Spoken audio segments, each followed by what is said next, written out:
Notion G de 4. Réciproque du théorème de Pythagore. Alors, le théorème à savoir par cœur, encore une fois, en français, il est assez complexe. Ce qu'il faut savoir, c'est savoir l'appliquer dans les exercices. Si dans un triangle, bon, ça se passe dans un triangle, le carré de la longueur d'un côté est égal à la somme des carrés des longueurs des deux autres côtés. C'est là où c'est complexe, entre les longueurs, les carrés, les sommes, de mettre les mots dans le bon ordre. Alors on pourra conclure que ce triangle est rectangle. Donc exemple avec cette figure, vous voyez qu'on a un triangle ABC. Si dans ce triangle, je sais, parce qu'on me donne les longueurs, que la longueur d'un côté, ici c'est le plus grand, hein, on verra qu'on dans le cas pratique, on ne va pas tester les trois, mais bien qu'une seule, en choisissant le plus grand côté. Donc AC, si je mets cette longueur au carré. Si je calcule les carrés des longueurs des deux autres côtés, que je les ajoute, et que je compare, et que je trouve c'est égal, alors j'ai le droit d'appliquer le théorème qui s'appelle la réciproque du théorème de Pythagore. Il va me conclure que le triangle ABC, il est rectangle, et ça me dira aussi quel sommet. Si je prends le plus grand côté, c'est le côté AC. Dans un triangle rectangle, on sait que le plus grand côté, c'est l'hypoténuse. L'hypoténuse, c'est le côté opposé à l'angle droit. Donc, si ça, c'est le triangle opposé à l'angle droit, ça veut dire que l'angle droit est bien en B. D'accord? Et du coup, l'hypoténuse est AC. Remarque. La réciproque du théorème de Pythagore permet de démontrer qu'un triangle est rectangle lorsqu'on connaît les trois. Donc, il faut connaître les trois longueurs. Pour appliquer la réciproque du théorème de Pythagore, il faut déterminer la plus grande longueur sur les trois. Donc, comme on connaît les trois, c'est facile de trouver la plus grande. Encore une fois, on la repérera en rouge parce que ça va jouer le rôle de l'hypoténuse dans votre conclusion. Donc, il faut bien faire attention, il y a un ordre à respecter. Je cherche les trois, c'est pas la figure à main levée qui va vous le dire, mais bien la mesure des longueurs données. Donc, je cherche la plus grande longueur, ici c'est AC. Ensuite, il faut calculer séparément. Est-ce que AC au carré égale à la somme des carrés des deux autres côtés? Donc, je fais mes calculs séparément et je compare. Si c'est égal, j'applique la réciproque du théorème de Pythagore et je peux conclure que le triangle est rectangle. Et si c'est pas égal, on appliquera ce qu'on appelle la contraposée du théorème de Pythagore et on fera la conclusion que le triangle n'est pas rectangle. Premier exemple. Donc, on est ici, vous voyez, on a ce triangle-là. Alors là, la figure, on le voit qui joue le rôle d'hypoténuse, mais ça peut être un piège. Donc faites bien attention, c'est pas l'allure de la figure qui compte, mais bien les mesures des côtés. Donc 3 cm, 5 cm, 15 cm. La question est, le triangle est-il rectangle? Ah, c'est une question ouverte. Donc la réponse peut être oui ou non. J'en suis pas sûre. Si on vous dit montrer que le triangle est rectangle, je vous rappelle que la réponse est forcément oui, le triangle est rectangle à la fin. Vous trouvez un triangle qui n'est pas rectangle, c'est vous qui vous êtes trompé. Montrer qu'un triangle rectangle, il l'est forcément. Donc faites bien attention, la consigne doit vous aider à comparer avec votre conclusion, il faut être cohérent. Alors, pour appliquer cette réciproque, il faudra calculer séparément les côtés. Donc pour l'appliquer, on a dit qu'il fallait avoir un triangle. Alors pourquoi il faut le citer? Ici c'est facile, les triangles, il n'y en a qu'un. Mais on peut appliquer la réciproque de Pythagore dans des figures beaucoup plus complexes. Exactement comme quand vous faisiez la somme des mesures des angles dans un triangle. On cite le nom du triangle dans lequel on va appliquer la propriété et on le fait à chaque fois parce qu'on peut l'utiliser dans des figures beaucoup plus complexes pour aider le correcteur à repérer dans quel triangle vous vous placez. Donc même quand c'est simple, on cite le nom du triangle. Donc ici, il s'appelle SUT. Donc on met SUT est un triangle. Pour l'instant, il est juste quelconque. On ne sait pas qu'il est rectangle, je vous rappelle. Même si la question est montrée qu'il est rectangle, on ne va pas partir du principe qu'il l'est. La conclusion, ça veut dire la phrase, c'est à la fin, hein, derrière le donc. Alors, j'ai un triangle. Deuxième hypothèse qu'on rajoute toujours, on a dit c'était toutes les longueurs. On doit en connaître 3. Effectivement, on en donne 3, je les note. Donc, il faut faire attention, ce sont bien des longueurs et pas des segments. Hein. Donc, on connaît ST égale 5 cm.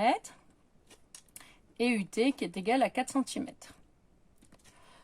J'ai besoin du plus grand côté, en tout cas de la plus grande longueur. Je vais la repérer en rouge. Vous voyez, c'est écrit en vert, c'est-à-dire que c'est pas obligatoire, mais c'est conseillé pour pas vous tromper au début. En troisième, vous l'écrirez pas du tout parce que ce sera tellement évident, vous aurez tellement utilisé le théorème de Pythagore que ce sera pas, il y aura aucune ambiguïté pour vous. C'est un automatisme, donc vous n'aurez pas besoin de le mettre. Au début, comme c'est nouveau, je vous conseille de l'écrire. Donc la plus grande longueur, entre 3, 4 et 5, c'est 5. Donc c'est ST. Attention aussi, on peut dire le plus grand côté est, du coup on ira des crochets. Si on parle de longueur, il n'y a pas de crochet. Donc il faut faire attention à ce que vous écrivez. Ensuite, on calcule séparément. Donc là aussi, vous voyez, je l'écris. C'est pas obligatoire, mais en tout cas, il y a 2 calculs différents à faire. D'abord, ce côté le plus grand, là, on va le calculer tout seul au carré. Donc on a ST carré. C'est 5 au carré. Et ça, je peux le calculer de tête. Puisque ça fait partie des carrés parfaits connaître. Ça fait 25. Maintenant, je dois calculer la somme des carrés des 2 autres longueurs. Donc la somme, c'est le résultat d'une addition. Donc je vais avoir la longueur SU au carré plus la longueur UT au carré. C'est égal à combien? 3 au carré plus 4 au carré. 3 au carré, ça fait 9. 4 au carré, ça fait 16. On obtient 25. Je compare. Ah, c'est égal. Je conclus. ST au carré, c'est égal à SU carré plus UT carré. On n'écrit pas 25 égale 25, ça je le sais dès le départ. Hein.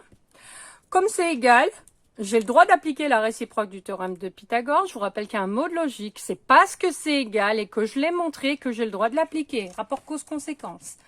D'après la réciproque du théorème de Pythagore, virgule, je vous rappelle que normalement, on peut écrire à la suite, mais moi j'ai plus de place, donc on va à la ligne. Le triangle SUT, donc là il doit y avoir un verbe, hein. J'ai trouvé qu'il était rectangle et je dis où. Rectangle tout seul, ça suffit pas. Donc le plus grand côté joue le rôle de l'hypoténuse, donc l'angle droit, il sera en U. On passe au deuxième exemple. Ah mince, j'ai un triangle et j'ai pas de figure. Donc première chose à faire, je fais une figure à main levée au critérium. Voilà. Bon, le mieux c'est d'avoir un côté horizontal, hein, mais bon, après, peu importe, c'est pas très grave. C'est juste pour bien repérer. Le plus grand côté, je le mets sur l'horizontale, donc c'est MT, 12 cm. Ensuite, j'ai le A là. AT, ça fait 7 cm. Et là, ça fait 10. Alors, vous me diriez, ouais, mais il y a un problème, 10 cm, c'est plus grand que 7, c'est pas valable sur la figure, mais c'est qu'une figure à main levée, donc c'est pas très grave. Je mets en rouge la plus grande, 10, 7, 12, c'est le 12 que j'ai mis là. Et je rédige. Donc, j'écris aussi, voilà, je fais ma figure complète, donc ça évite de relire. Si je suis cohérent, je peux regarder que ma figure. Alors, le triangle, il s'appelle MAT. MAT est un triangle. Je connais les 3 longueurs. Je les écris. Donc, je sais que AM égale 10. MT égale 12 cm. Et AT égale 7. Je repère. Ah, ici, vous voyez, j'ai voulu changer exprès. J'ai mis le plus grand côté. Donc ça, je vous ai dit, c'est pas obligatoire. Mais si je le fais, je le fais comme il faut. Donc avec les bonnes notations. Le plus grand côté, donc il faut regarder la plus grande longueur, entre 10, 12 et 7, c'est 12. Et le côté du triangle, c'est entre crochets. Du coup, on va calculer la longueur de ce côté-là. Donc on va calculer MT au carré. C'est égal à 12 au carré. Vous devez le connaître par cœur, ça fait 544. Carré parfait. Je calcule la somme des carrés des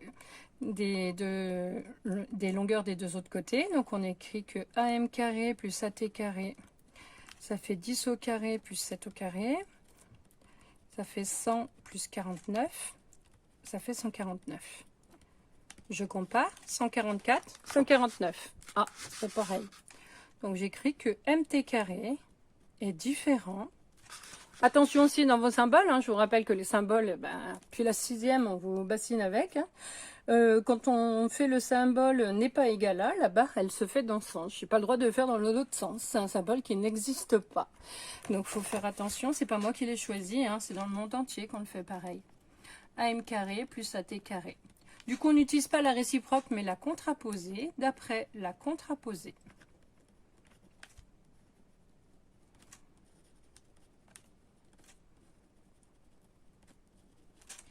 De Pythagore, virgule, le triangle AMAT n'est pas rectangle.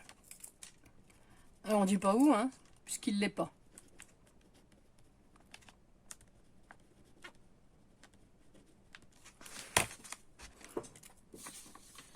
Alors, je vous ai mis en remarque. Attention à ne pas arrondir les carrés trouvés pour appliquer le théorème ou la réciproque du théorème de Pythagore. Parfois, vous avez des nombres à virgule. Quand je l'élève au carré, il y a 2 chiffres après la virgule. Si votre nombre a 2 chiffres après la virgule, quand vous allez l'élever au carré, il va en avoir 4 des chiffres après la virgule. Mais il va falloir les garder. Parce que quand on vous demande de montrer une égalité, il faut être sûr que ce soit vrai et pas à peu près vrai. Donc les valeurs approchées ne sont pas suffisantes. Donc faites très attention, s'il y a 4 chiffres après la virgule, il faut garder les 4 chiffres partout, que ce soit dans le théorème, que ce soit dans la réciproque. Donc c'est pas parce qu'il y a 4 chiffres que vous n'allez pas obtenir une valeur exacte. Donc il faut vraiment faire attention à ça. Voilà, cette notion est terminée.